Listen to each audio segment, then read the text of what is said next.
At ABC 10, we stand for you, and that means asking the hard questions, like asking if things have improved in the past year. ABC 10's Monica Coleman joins us live. Monica, have there been any safety improvements made to downtown? When it comes to safety improvements, the mayor says that is happening, but community activists say that more needs to be done. But Conchetta, take a look behind me. You can see this memorial that has been set up by one of the victims' fathers. He says that he will not let his daughter's life be forgotten due to the senseless act of gun violence.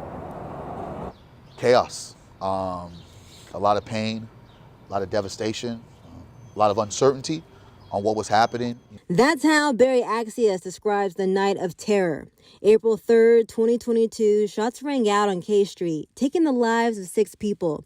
ABC 10 first to break the news, but no one knew the devastation that was to come. And it actually happened right over here, Sharif's Jewelers, kind of where a lot of the bodies were. We now know the 6 people killed were Sergio Harris, Devasia Turner, Joshua Lulishi, Jontea Alexander, Melina Davis, and Yameli Martinez.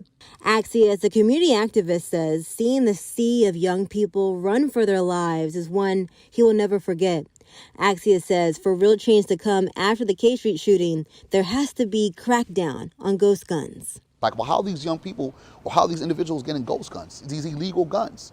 My focus is, well, how do we have all these illegal guns on the streets, and how do we get them off the streets? We asked Mayor Steinberg what changes have been made to make K Street safer, with K Street being a popular destination for basketball games, nightlife, and concerts.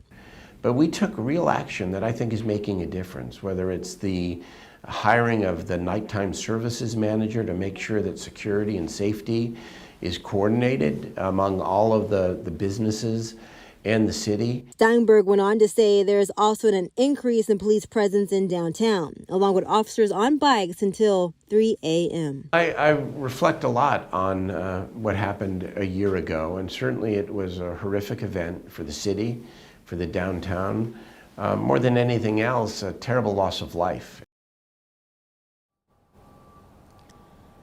You're getting a live look at the memorial for Jontea Alexander. She died right here at this exact spot 1 year ago due to that senseless act of gun violence. When I spoke with her father this morning, he says he would describe his daughter as the glue of his family. She kept everybody talking, she kept everybody smiling, but he says this morning he is still grieving, hoping that justice is served and people will learn to think twice before they pull the trigger. Back to you.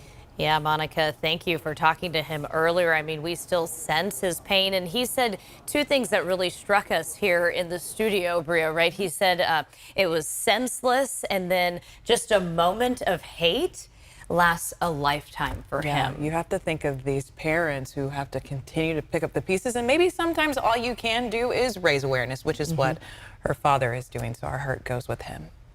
Well, our coverage of the K Street shootout will continue all day long. And we're also going to look at the changes the city has made to prevent more gun violence. ABC 10's Andy Judson spoke with Sacramento Police Chief Kathy Lester and eyewitnesses about this shooting. You can watch that story tonight at 6:30 on To The Point with Alex Bell.